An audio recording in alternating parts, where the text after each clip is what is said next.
Bismillah, walhamdulillah, wassalatu wassalamu ala rasulillah, thumma amma ba'd. Assalomu alaykum va rahmatullohi va barakatuh.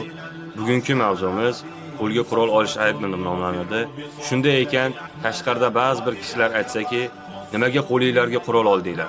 Axir qo'lga qurol olish bu ayb, bu jinoyat, bu terrorizm.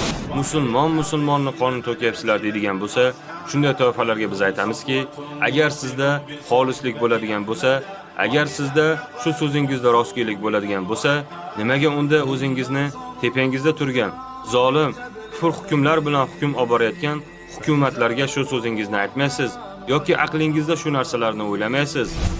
Endi yaxshilab qarang. Ularning gvardiyalarida, milliy xizmat xodimlarida, ichki ishlar bo'limlarida, davlat xizmat xodimlarida qo'llarida qurol bor. Siz aytgandek majoziy ma'noda bir targ'ib.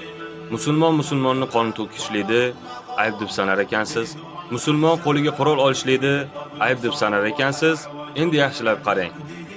O'rta Osiyodagi Tojikiston, Turkmaniston, Qozog'iston, Qirg'iziston, O'zbekiston bular bir-birlariga chegara tutdi va chegara tutganida askarlarini joyladi.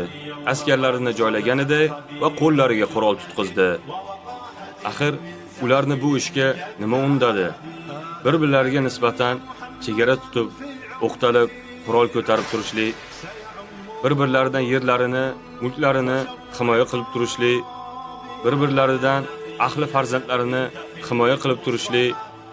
Axir ular musulmon edi-yu, qo'llariga qurol olishlik ayb edi-yu. Nimaga bular yerlarini, askarlarini, qonunlarini bo'lishib oldi?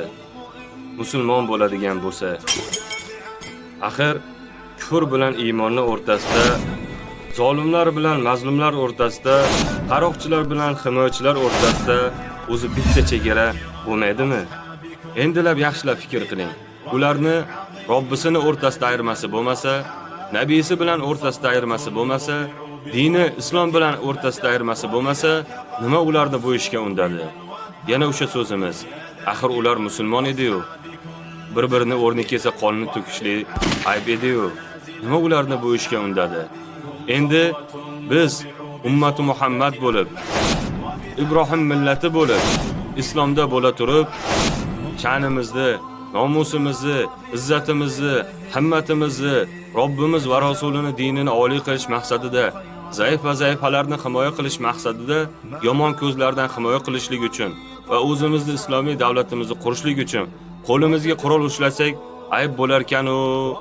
Lekin bular Alloh va Rasulining so'ziga emas, balki-da bashariyatning ichidan chiqqan, vaqti kelsa o'ziga xavf xatarda oldini ola olmaydigan, himoya qila olmaydigan, bilmaydigan, o'ta zaif bo'lgan insoniyatni so'zini joriy qilish, uni tatbiq qilish, uni qo'riqlash va bo'lib ham hozirgi kunda global masala, soqol masalasi, hijob masalasi deb turib, shularga reydlar uyushtirib, shularning ustidan kurashib va jarima solib, o'rni kelsa qamab, o'rni kelsa yo'qotib yorib, shunaqa holatlarga olib borayotgan kishilar, sun'iy yo'lda xizmat qilayotgan kishilar jinoyat bo'lmas ekan-u, ayb bo'lmas ekan-u, terrorizm bo'lmas ekan-u, lekin Robbim Alloh deb turib, dinida ham, dunyosida ham musulmonlarning foydasi uchun xizmat qilayotganlar qo'lga qurol ushlasa, zolimlarga qarshi himoyasida tursa, bu ayb bo'lar ekan. Qani sizdagi mantiqiy o'lchov, xolislik o'lchov, qani sizdagi taqsim? Endi sizga uzoq tarixni emas, balki-da yaqin bo'lgan tarixni eslataman. O'sha vaqtlar Movarannahr diyorlarimiz qanaqa diyor edi? Albatta, majusiylar, ya'ni otashparastlar diyor edi. Shu vaqtgacha xalqlarimizga islom yoyilib ketishligiga kimlar sababchi bo'ldi? Majusiylar, ya'ni otashparastlarning o'zi islomni yoyib tatbiq qilib berdimi yoki ularning aksariyati islomga kirdimi? Albatta yo'q. Qo'llariga qurol tutib, Movarannahr diyorlariga yurish qilgan evaziga ota-bobolarimiz sababli bizlarga islom yetib keldi. Endi buni tarix qanday sahifalarda zikr qiladi? Yaxshi nomlar bilanmi yoki yomon nomlar bilanmi? Xolis fikr o'zingizdan. Yana o'sha gapimiz, qo'lga qurol olish ayb bo'ladigan bo'lsa, jinoyat bo'ladigan bo'lsa, terrorizm bo'ladigan bo'lsa, nimaga unda tarixni ham bir qoralamaymiz.